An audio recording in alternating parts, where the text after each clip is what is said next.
the last station in the turret is the loader. Again, very cramped. I'm standing on the floor, my head's on top of the hatch.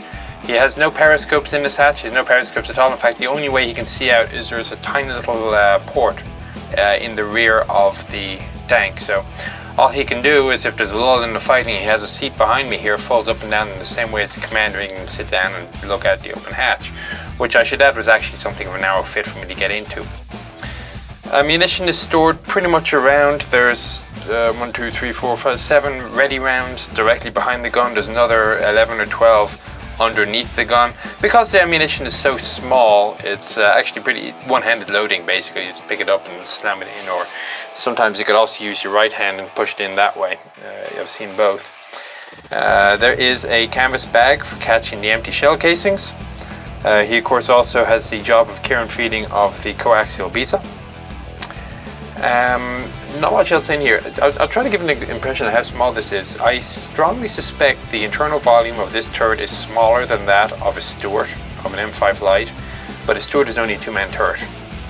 So that probably puts things into perspective. Again, I'm glad I wasn't around in the 40s. I would have probably not enjoyed being a tanker as much as I do today in the 21st century. I do believe a fire extinguisher would have gone here.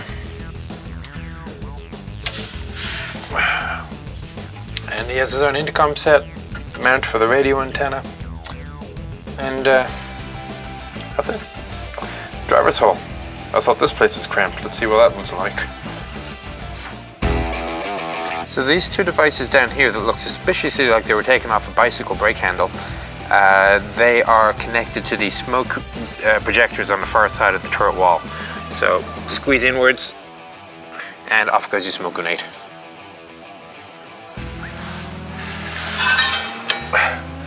If you're wondering how the driver's hatch worked on Matilda, that was it. It was a rolling system that just levers forward. There's a handle on each side, and that's it. I think I'm in the up position, at least I certainly hope I am, but I can't figure out how to load a seat. Go figure. Anyway, for viewing, he has again a rotatable and adjustable in elevation periscope. And in case this goes down, he does have behind this armored cover here a direct vision slit. It's actually a lot smaller than it looks like. It's a small grate, so as you can see, even behind the armored cover. And of course, his last option is to do exactly what I'm doing right now, is to drive. We can head out. So ordinarily when I do one of these tours, I sit in the driver's hole and I start pointing at things. Unfortunately, this one particular vehicle is so lacking in camera accessibility. I guess they weren't thinking about that at the time. There's not really very much for this, except I'm going to have to get out, lie on the front step and start pointing at things with my hands from the outside. It's the only way to get the camera and the items in at the same time.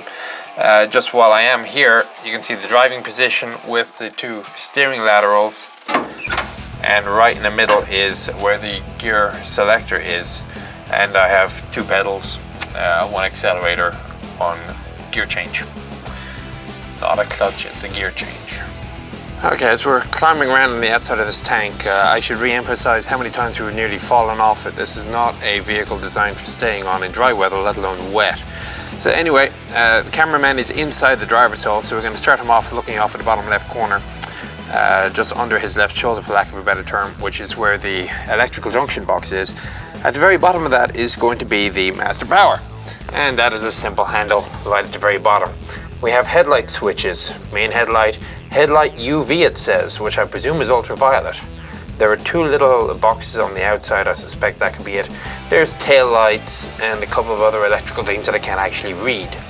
The batteries, incredibly corroded. There's two on each side by the hull. You can see how the hull slants inward because of that V shape that it has.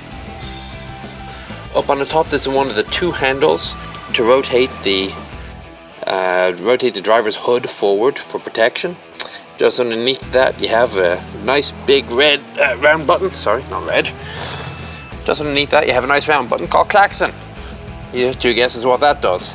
What the handle to the left does, I have not yet figured out. There is a clock. Just if you want to know what time it was. And it seems to be a wind-up type. To the front then is where we have the periscope, which will elevate and rotate, like so. And to the right is that direct vision that I'd mentioned. Speedometer right here. Interesting way of the dials circulating around. Looks like it's got 854 miles on the clock. The gear change is right in the middle, and it's 5 speeds forward, there's an EL, and there is a reverse. Now the thing about this is a pre-selector. People that drove Routemaster buses for London bus will be familiar with the concept, or if you own a Ferret armoured car. The idea behind this is that you select whichever gear you want to be in first. Then when you need the gear, you depress the gear change pedal. It's the one on the left. It is not a clutch.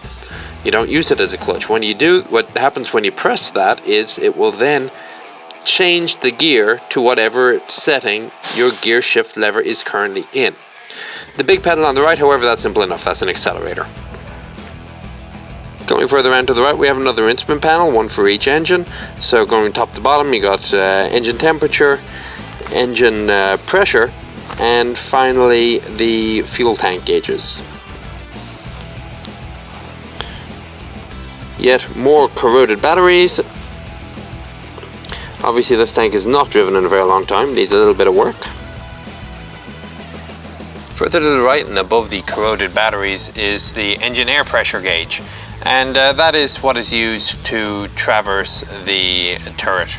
Once the pressure gauge was in the correct setting, then the gunner was in a position to actually traverse the turret.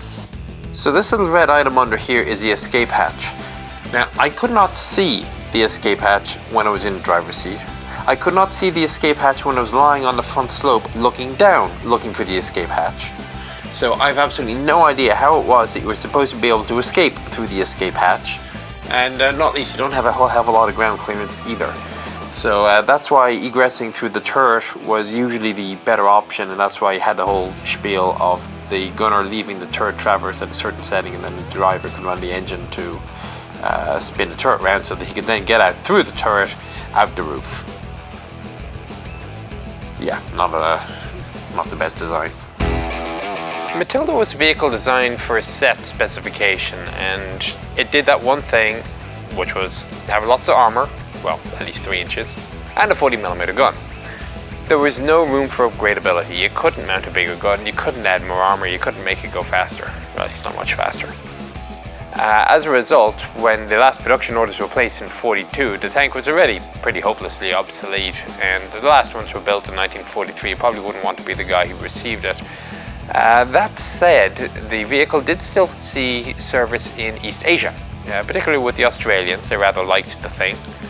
I don't know if it was the name or other features, but the Aussies did a bunch of modifications, including rocket launchers, flamethrowers, and what have you.